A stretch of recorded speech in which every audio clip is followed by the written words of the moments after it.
நாங்க கடந்த காலத்துல நான் கேள்விப்பட்டிருக்கேன். வெளிநாடுகள்ல வந்து இந்த வங்கிகள் வந்து வங்குரோத்தானது. வங்கிகள் வந்து குளோஸ் டவுன் ஆயினது கேள்விப்பட்டிருக்கேன். இப்ப இலங்கை போற நிலையில, இப்ப சில இடத்துல நான் கதைச்சேன். பேர குறிப்பிட விடையில அவங்க சொன்னாங்க, "இந்த பேங்க் வந்து விடிய போனா மூடிருவாங்க." அப்படின்றெல்லாம் ஒரு ஆக்கள் சும்மா கதைக்கிறத கேட்கிறேன்.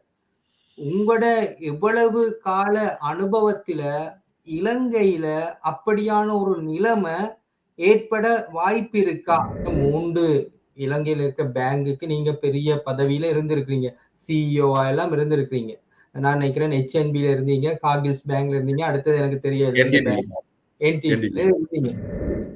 லெபனான்ல வந்து அங்க எக்கனாமிக் கிரைசிஸ் வந்த நேரத்துல, அங்க இருக்கிற மக்களால வந்து தங்களோட மணிய வந்து பேங்க்ல இருந்து எடுக்கிறதெல்லாம் லிமிட் எல்லாம் பண்ணினாங்க. அவங்களோட ஒரு ரெஸ்ட்ரிக்ட் பண்ணியிருந்தாங்க. கொஞ்சம் தான் எடுக்கலாம். ஹாஃப் தான் எடுக்கலாம். அப்படி என்றெல்லாம் சொல்லியிருந்தாங்க. இந்த நெருக்கடி தீவிரம் அடைய அடைய மக்கள் வங்கியில இருந்து எடுக்கக்கூடிய பணத்தின் அளவுக்கும் கூட இவங்க ஒரு வரையறைய விதிப்பாங்களா?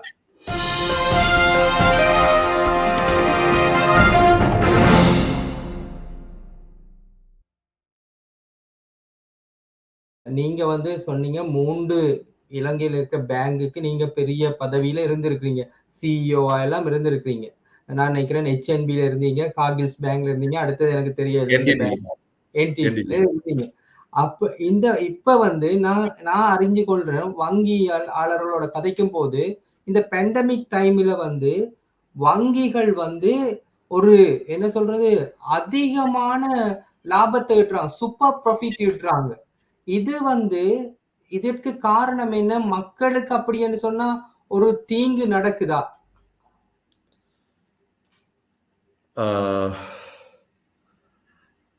Frankly, நான் நினைக்கவில்லை. Because I have also been in that position and I have retired now.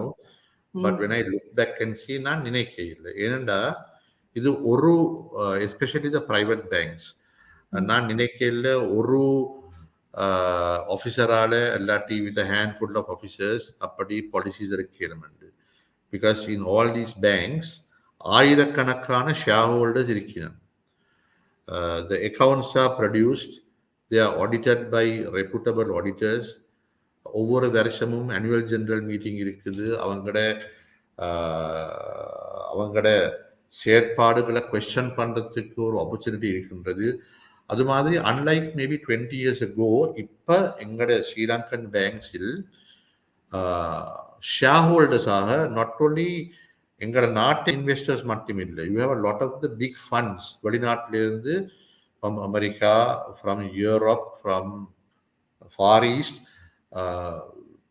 Large credible fund managers have invested money here. அவங்க சும்மா இங்கே காசு வைக்க மாட்டினோம் if the policies of the banks are not properly transparent and good. So நான் நினைக்கல அப்படி super profits என்று சொல்றது is a fair thing. Banks are there to make money because look, நீங்கள் இன்னொரு about the super profits, I'll tell you why they are talking about super profits. Because in the last few years, most of these private banks, but at one time I ran that bank, right? Let's say Hat National Bank. Maybe they are making 15-20 billion rupees after tax. Billion, right?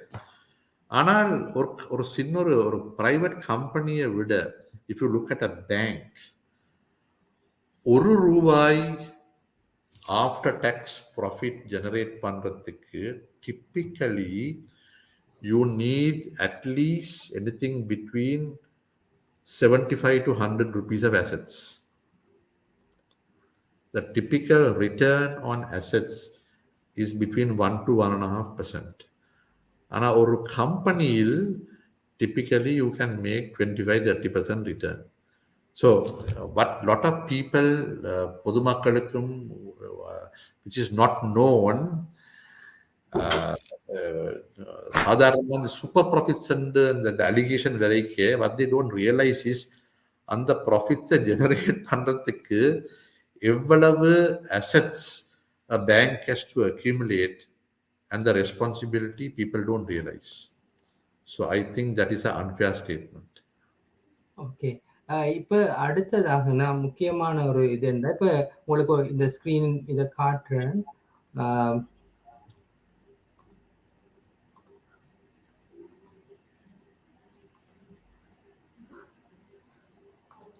லெபனான்ல வந்து அங்க economic crisis வந்த நேரத்துல, அங்க இருக்கிற மக்களால வந்து தங்களோட மணிய வந்து பேங்க்ல இருந்து எடுக்கிறதெல்லாம் லிமிட் எல்லாம் பண்ணினாங்க. அவங்களோட ஒரு ரெஸ்ட்ரிக்ட் பண்ணியிருந்தாங்க. கொஞ்சம் தான் எடுக்கலாம், ஹாஃப் தான் எடுக்கலாம் அப்படி என்றெல்லாம் சொல்லியிருந்தாங்க. லெபனான்ல நடந்தது. அப்படி பார்க்கும்போது, இப்ப இலங்கையில ஏற்கனவே நாங்க பார்க்கிறோம், இந்த அ எக்ஸ்போர்ட்டர்ஸுக்கு டாலர் எடுக்கிறது பெரிய சிக்கலா கஷ்டமா இருக்கு. அப்படி என்ற ஒரு இது பார்க்கிறோம். அத்தோட அனுப்புற டாலர கூட அனுமதி இல்லாமலேயே அ மா அ ரூபாய்க்கு மாத்துறாங்க. அப்படின்னு நிறைய கம்ப்ளைண்ட்ஸ் எல்லாம் நான் சோசியல் மீடியாவுல பார்க்கிறேன். ஆட்கள் சொல்றாங்க, நாங்க ஃபாரின்ல இருந்து கிடைக்கிற மணி எல்லாம் மாத்துறாங்கன்னு. இப்படி இருக்கும்போது, மக்களுக்கு இப்படி போக போக இந்த நெருக்கடி தீவிரம் அடைய அடைய மக்கள் வங்கியில இருந்து எடுக்கக்கூடிய பணத்தின் அளவுக்கும் கூட இவங்க ஒரு வரையறைய விதிப்பாங்களா? So, நாங்கள் what we have to think is this, just to make some corrections. இப்ப கிட்டடியில வந்திருக்கின்ற அந்த டிரெக்ஷன்ஸ் ஃபார் ஸ்டார்ட் இஸ் அந்த ஏற்றுமதி இருந்து வரும் வருமானம் டாலர்ஸ் இல்லாட்டி ஃபாரின் கரன்சி வரைக்க அதை நாங்கள் இந்த நாட்டில் மாற்ற வேணும். they started by saying I think 100% மாற்ற வேணும், அதுக்கு பிறகு 125% மாற்ற வேணும். But now they have said you have to convert the whole thing. The reason is ஒரு வங்கி ஸ்ரீலங்காவின் கரன்சி இஸ் ஸ்ரீலங்கன் ருபீஸ் தானே, right? So when we go and export, இன்னொரு நாட்டுக்கு எக்ஸ்போர்ட் பண்ணிக்க வங்கியிலிருந்து உதவி எடுத்து கடன் எடுத்து செய்தால் they will take the money from a bank, no? Even though it might be dollar funding, the bank's base currency is rupees, no? Right? So bank தங்களோட rupees convert பண்ணி தான் dollar கொடுப்பினா for you to manufacture or import and export. So it's only fair that அங்கிருந்து வர்ற வருமானம் has to come back here, back into the system, no? And இப்போதே, for what I understand is, for the exporters, மத்திய வங்கி is not putting a stop. ஒரு ஏற்றுமதியாளர் தங்கள் காசு கொண்டரைக்க தங்கள் பிஸ்னஸுக்கு தேவையான foreign exchange they can keep. அதை விட surplus தான் they are asking to convert. They are not asking to do anything else. So that is very clear. The second concern, நீங்க சொன்ன மாதிரி இப்ப இங்க இருந்து வெளியாட போயிட்டு சம்பாதிக்கிற ஆக்கள் தாங்கள் அந்த invert remittance when they send money அதையும் கன்வெர்ட் பண்றாங்களான்னு நோ. கவர்னர் வெரி கிளியரா சொல்லியிருக்கிறார், அது மாத்திரை இல்லைன்னு. So I don't think they're doing that. But what they are doing is, இப்ப இங்க இருக்கிற ப்ரொஃபஷனல்ஸ் ஃபார் எக்ஸாம்பிள் தங்கள் மூளையையும் தங்கள் ஸ்கில்ஸையும் வச்சுக்கொண்டு if they are giving advice outside and they invoice in dollars, that they are asking to convert. But that is because they are giving the advice from Sri Lanka, not if you are going abroad and working. So I think lack of clarity is there, and the problem is, in fairness to the country, until about 2 years ago, this year, அப்படி there was no restrictions. இப்ப ஒரு இக்கட்டான நிலை வந்திருக்கின்றது. COVID has come, tourism has come down, multiple things have come. So when there is a problem, it's like rationing. So you have to do that. This Lebanon issue, in fairness, Lebanon மட்டும் இல்லை, there is Lebanon, there is Angola, Argentina, and there are various cases. ஆனா ஒவ்வொன்றையும் பார்க்க போனா I don't think all are the same. அந்த ஒரே ட்ரேல போட இல்லாது, because there would be various ஒவ்வொரு நாட்டிலையும் அந்த பிரச்சனைக்கு வேற காரணம் இருக்கலாம். எங்களுக்கு இருக்கின்ற, நான் சொன்ன மாதிரி எங்களுக்கு இருக்கின்ற two biggest reasons. Our talent is not second to anybody else. Talent is excellent. Our country has, after the conflict was over, the environment, the conduciveness in South Asia, it is one of the best to do business. But the main problem is two things. One is we are spending more than what we are earning. That is one. And the second thing is, as a island என்று சொல்றது, you cannot only do manufacturing. எல்லாத்தையும் நாங்கள் செய்ய இயலாது. To do that, it will take you 30, 40, 50 years. So till you get there, அந்த ஏற்றுமதி இறக்குமதி trade என்று சொல்றது is important. So அந்த trade செய்யும் பொழுது the policies for trade must be favorable. So that is important. And one fault, I think, நாங்கள் அந்த 2000ல இருந்தே அந்த US free trade agreement, when we had these garment manufacturers, and the duty free status வந்துச்சு for about 10 years. So அதுல இருந்து lot of people have got that taste. இங்க இருந்து என்ன அனுப்பினாலும் to the westக்கு அனுப்புறது. பட் இப்ப பார்க்க போனா, if you look now, growth எங்க வருது? It's not coming from the west. The growth is coming from கிழக்கு. கிழக்கு Asia. Growth is coming from கிழக்கு Asia. And we have to ask ourselves, the bus அல்லது காத்து இந்த பக்கம் போய்க்க நாங்கள் ஏன் இந்த பக்கம் போறோம்? What are we doing? Now, for example, if you look at our tea, we are still going to Russia, we are still going to Central Europe, we are going to Europe, Middle East. But if you look at the biggest growth, it's happening somewhere else, right? Then if you look at electronic commerce, mobile commerce, they say McKinsey's Kuda, they have said in the next maybe 5 to 10 years, 50-60% of that electronic trade is going to come from கிழக்கு. நாங்கள் இன்னும் பார்க்கிறது, because of the old habit is the West. No, there is nothing wrong with the West, but we need to also gradually look to understand what is this special thing about the East. நாங்கள் கிழக்கு Asia பார்க்க China விட, if you look at only India, Indonesia and Bangladesh, there is about almost 1.5, 1.6 billion people, China விட. One-fourth world population, one-fourth is this side. But we are running after something else. So I think there is time, it's time for us to நாங்களும் எங்கட to recondition ourselves. அதுக்கு ஒரு அந்த ஊக்கம் இருக்க வேணும். இப்ப நான் கடைசி ஒரு சில கேள்விகள் என்னண்டா, இந்த நாங்க கடந்த காலத்துல நான் கேள்விப்பட்டிருக்கேன், வெளிநாடுகள்ல வந்து இந்த வங்கிகள் வந்து வங்குரோத்தானது, வங்கிகள் வந்து க்ளோஸ் டவுன் ஆயினது கேள்விப்பட்டிருக்கேன். இப்ப இலங்கை போற நிலையில, இப்ப சில இடத்துல நான் கதைச்ச பேரை குறிப்பிட விடையில அவங்க சொன்னாங்க, இந்த பேங்க் வந்து இப்படியே போனா மூடிடுவாங்க அப்படின்றலாம் ஒரு ஆக்கள் கதைக்கிறத கேட்கிற. உங்களோட எவ்வளவு கால அனுபவத்தில இலங்கையில அப்படியான ஒரு நிலைமை ஏற்பட வாய்ப்பு இருக்கா? In the foreseeable future, I don't think so. And நான் அதுக்கு ஒரு காரணம் சொல்றேன். I have been in banking from 1984, so almost close to 40 years, 38 years, right? If I look at the last 40 years, especially 1990s பிறகு, இந்த நாட்டின் வங்கி industry, மத்திய வங்கியினூடாக அந்த ஃப்ரேம்வொர்க் என்று சொல்றது, ரெகுலேட்டரி ஃப்ரேம்வொர்க் என்று சொல்றது is a very strong regulatory framework. The regulator என்று சொல்றது is very often on the buffers. You will remember even in the 1996-97, அந்த கிழக்கு ஏசிய பிரச்சனை வரைக்கும், ஈஸ்ட் ஏசியா கிரைசிஸ் என்று வரைக்கும் கூட, even Thailand, Indonesia, all got into, Korea got into difficulty.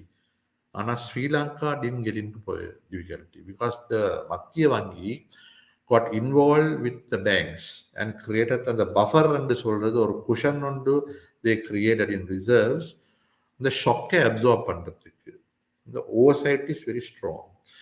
And if I look back in the last 15 years, there was one bank, உங்களுக்கு தெரியும் பேர் டாக்டர் கொத்தலாலவின் பேங்க் பிரச்சனைக்கு வந்துட்டுது became. But if you remember, அது விழுகிறதுக்கு முதல் central bank got involved.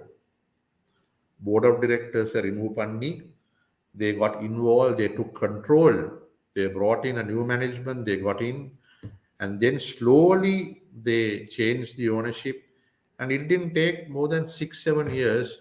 Now that bank is back as one of the top 6 banks in the country. It's a best example of இப்படி கீழே போய் but the regulator didn't allow it. They looked after the shareholders and the depositors and got it. So I have faith. I have worked with the regulators in Sri Lanka for 30 years. So I may have my own views about the economy and policies, but I have faith with the professionals who are in the regulatory framework. So I don't think the banks have achieved, because there are ratios, there are particular and the key performance indicators and சொல்றது அந்த shock absorbers மாதிரி shocks ஒரு vehicle ரோட்ல போய்க்க shock absorbers மாதிரி அந்த trigger mechanisms is there in the system, and those are monitored very carefully. And unlike maybe 20 years or once a year or audit பண்ண முடிஞ்சது வந்து they look at it and see எப்படி புத்தகங்களை now they do now at least for 15 years மத்திய வங்கி இந்த banking சிஸ்டத்துக்கு they have something called online surveillance. அதாவது வங்கிக்கு வந்து கிளையாளத்துக்கு வந்து புத்தகத்தை பார்க்கறது தேவையில்லை. they can do it. இப்போ நீங்களும் நாங்களும் கலைக்கிற மாதிரி they can log in online and screen the health of a bank. அந்த பக்குவம் அந்த capabilities there now. So because of that I am reasonably confident that legal நினைக்கிற மாதிரி I don't think that will happen. Country is going through problems. There is no question about that. But whether any of these banks are having that sort of a problem, I don't think so. அப்படி பார்க்கும்போது இந்த country இப்ப இந்த முறை டிஃபால்ட்ல இந்த காசு கடனை கொடுத்துருவாங்க 500 மில்லியன். அப்படி ஆனாலும் எதிர்வரும் இத கொடுக்காம போனா டிஃபால்ட் ஒன்று நடந்துச்சுன்னு சொன்னா பேங்க்ஸுக்கு என்ன நடக்கும்? பேங்க்ஸோட எதிர்காலம் எப்படியாக அமையும்?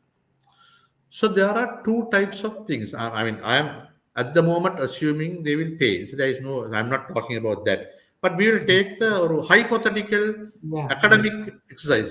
அப்படி நடந்துச்சு என்றால் the main reason will be because of the lack of foreign currency, right? If you look at the assets of a bank,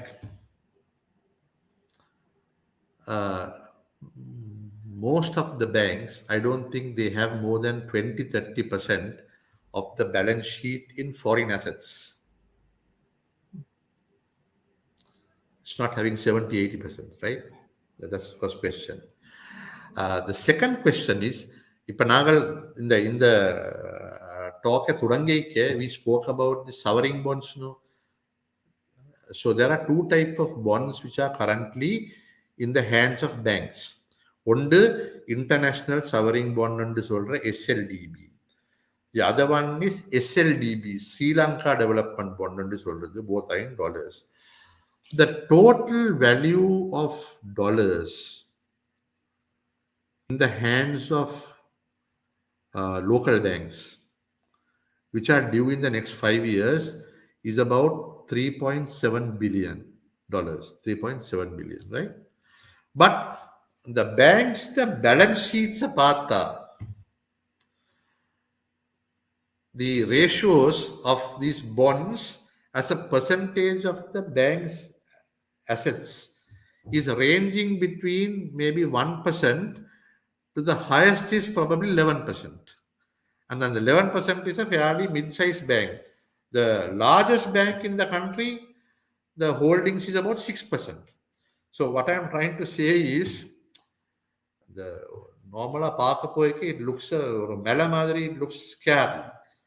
But when you really the analyze பண்ணி பார்க்க, the banks probably don't have as much as a problem as the countries have. நான் இப்ப முடிக்கிற நேரத்துல கடைசியா ஒரு கேள்வியை கேட்க நீங்க வந்து இலங்கை சேம்பர் ஆஃப் காமர்ஸோட தலைவராகவும் இருந்திருக்கிறீங்க. இப்ப இலங்கை வந்து இவ்வளவு நாளும் தன்னுடைய வருமானத்துக்கு டூரிசத்துல, இந்த ஆடை தொழில், தேயிலை, ரப்பர் இதோட ஏற்றுமதி இதுல தான் தங்கி இருக்கு பெரும்பாலும். இப்ப வந்து இந்த டைவர்சிஃபைட் மார்க்கெட்ல நாங்க பார்க்கின்ற போது இத மட்டும் நம்பி எங்களுடைய எதிர்காலத்தை கொண்டு போக முடியுமா, அல்ல என்ன மாதிரியான மாற்றங்களை செய்ய வேண்டும்? இப்ப நாங்க இந்த நெருக்கடியிலிருந்து கடந்து வந்துருவோம்னு பார்த்தாலும் இந்த இப்ப இருக்கிற நெருக்கடியிலிருந்து இனி என்ன செய்தா இலங்கைக்கு ஒரு வேர்ல்ட்ல ஒரு ஃபியூச்சர் ஒன்று இருக்குன்னு நீங்க நினைக்கிறீங்க? Two things. One is, as an island, ஏற்றுமதி இறக்குமதி இல்லாமல், that is without international trade, you can't manage. You have to always have that. And we have been very good at that. For independence, independence முதல்ல கூட செய்திருக்கின்றோம். But I think the biggest the குறைபாடு முன்னேற்றத்துக்கு இருக்கிற opportunity என்னவென்றால், if you compare with countries like even Vietnam, which was under communist rule once, Cambodia, Bangladesh, every year floods, why are they doing much better than Sri Lanka in their exports?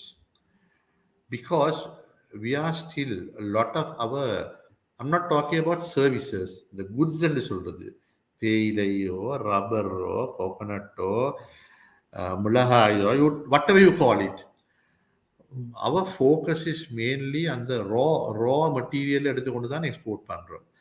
எங்கடைய அந்த value addition என்று சொல்றது, we are very low in that. அதாவது the invention, research and development, எங்களுக்கு ஏத்த மாதிரி நாங்க ஏதோ வளர்த்துட்டு we are trying to push. We are not looking at what you want. And I'll give you a good example, a simple example, right? இப்ப நாங்கள் சொல்றோம் விவசாயிகள் என்று சொல்றது, we are claiming we have 1.2 million விவசாயிகள். அண்ட் ஒவ்வொரு நாளும் இப்போ டிவியில் 9 மணி சக்தி டிவிக்கு பார்ப்பீங்கள், இங்கே வந்து அங்கே ப்ரொடெஸ்ட் பண்ணுறாங்க, அந்த நெல்லை காட்டி கொண்டு இருக்கிறாங்க, சரியா? அண்ட் தங்களோட சப்சிடி இல்லையாண்டு. Why is that? Because you have 1.2 million விவசாயிகள் on one side, they are growing.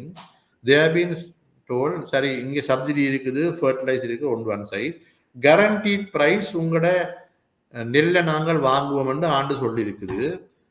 ஆனா எங்களுக்கு என்ன விளங்குது இல்லையாண்டா, அவங்க ஆண்டு நெல்லை வாங்கி பிரயோசனம் இல்லை. ஏன்னா நெல்லை அரிசியாக மாத்துறதுக்கு அதை மில் பண்ணணும், milling. When you have 1.2 million farmers, the mill is probably maybe less than 2 dozen millers are controlling 90% of the capacity, right?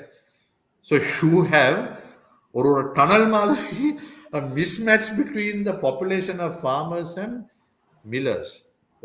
That is one example, right? The second thing is, நாங்கள் எல்லாரும் we tend to grow, சும்மா நெல்லை விளைச்சு, we expect the government to buy and then go and sell this rice and say நாங்கள் கிழக்கின் களஞ்சியம் import பண்ண தேவையில்லைன்னு இருக்கு. But what we don't realize is, இந்த நாட்டின் மண் and with the soil, there is so many types of rice you can grow and so many types of paddy you can grow. And I'll give you a good example, because we are speaking in Tamil, we are speaking about, right, in Tamil, right, the Tamil speaking audience. Ningal, if you look at on the A9, if you look at the left of the A9 from Kilinochchi towards Jaffna, அந்த பூனேரியன் என்று சொல்ற belt இருக்குதானே, அந்த பெல்ட்ல நீங்கள் இந்த வளத்தை பார்த்து, if you look at that soil as far as I know, is excellent to grow certain types of rice. மொட்டை கருப்பன்னு சொல்லுவீனம், black rice, பச்சை Perumal. Uh, that, you know the value of those rice for sugar people, diabetic. All those rice have what they call low GI, right? But you find out and see எங்கட ரைஸ்ல எத்தனை, how many thousand metric tons are low GI. Now, if you speak to any of your Sri Lankan trade or Sri Lankan diaspora who are involved in import and distribution of groceries in UK, Europe, Canada, mainly Europe, and ask about low GI, அவங்க சொல்லுவீனம் the demand because of health conscience. But you ask them எங்க இருந்து import பண்றாங்களா, இந்தியாவிலிருந்து, and mainly Kerala. We are missing the plot. Right? We are not, அதாவது we are not focusing, because we are saying 130% of the population is in விவசாயம் and agriculture, and that contributing less than 8% of the income. Why is that? We are not focusing on the information. எதை விளைக்க வேணும், எப்ப விளைக்க வேணும், யாருக்கு செய்ய வேண்டிய அந்த information is available, but we are not making use of it. That is, I would say, the biggest opportunity to do. Now, I'll give you another example about coconut. What are we trying to focus? We are growing coconuts and saying, sorry, we want to get 100 rupees of coconut and waiting. But what is happening around us? I don't know whether you are aware. Now, even for the face cream, people are using coconut-based face cream, right?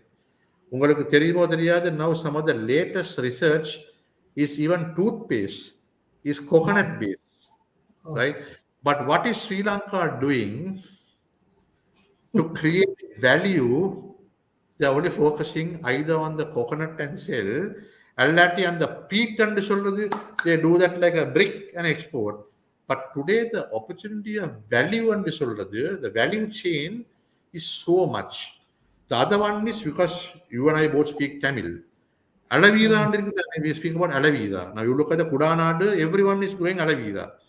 But what are, I would say, 8 out of 10 people in juice, right? Juice. How much can you sell juice? If it's hot season juice, you grow. After that, who is going to buy? But if you really look at aloe vera, right? We are கற்றாழைன்னு சொல்றது. Pharmaceuticals and cosmetics. You know, we are making the juice, and most of what we are doing is gel. But there is not one factory, one manufacturer in Sri Lanka who is taking this aloe vera from thousands of farmers and making powder. The powder which is used for pharmaceuticals or facials is imported. But you look at India, Philippines, these markets are specializing in powder, all value creation. And the value of the powder is maybe 100, 200 times that of selling juice.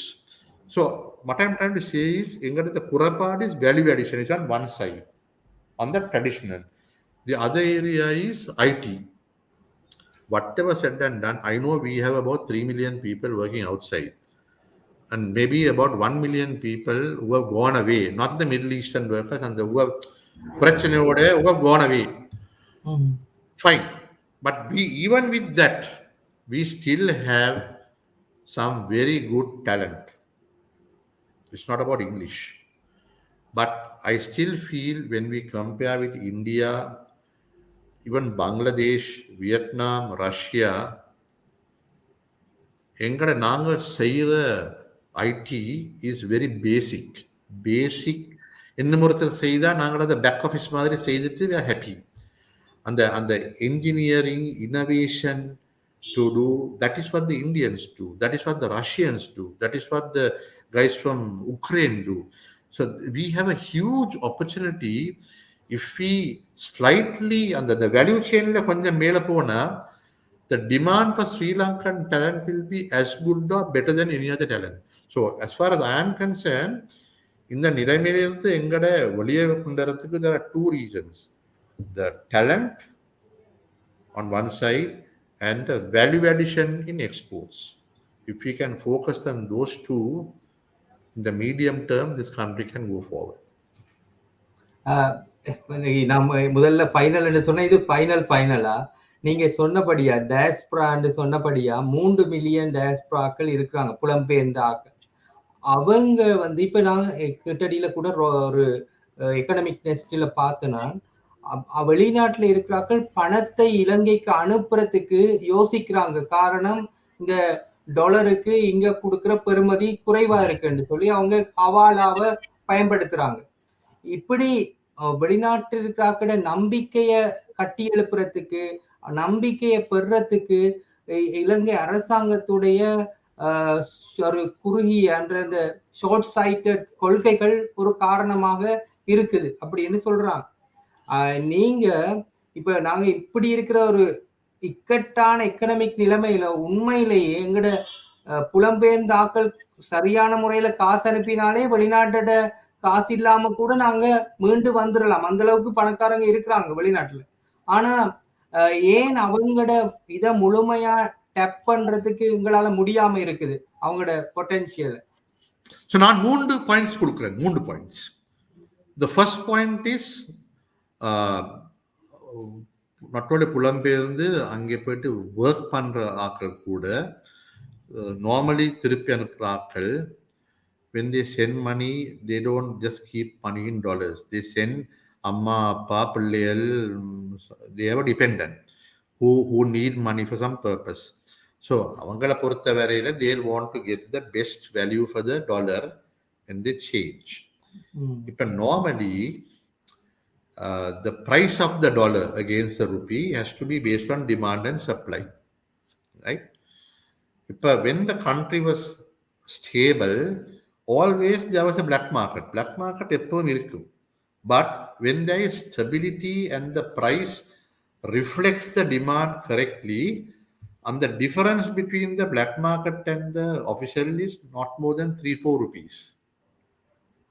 ஆனா இப்ப பார்க்க போனால் we speak about அங்கிருந்து வர்ற காசு banks are saying officially 197 rupees.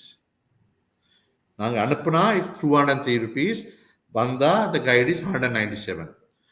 But நீங்கள் whether you go to வெள்ளவத்தவோ you go to நிகாம்புவோ கர்ப் மார்க்கெட் என்று சொல்லுவாங்க கேட்டீங்கன்னா 240 ரூபாய். So you ask yourself ஏர் அனுப்ப போறாங்க on the normal route.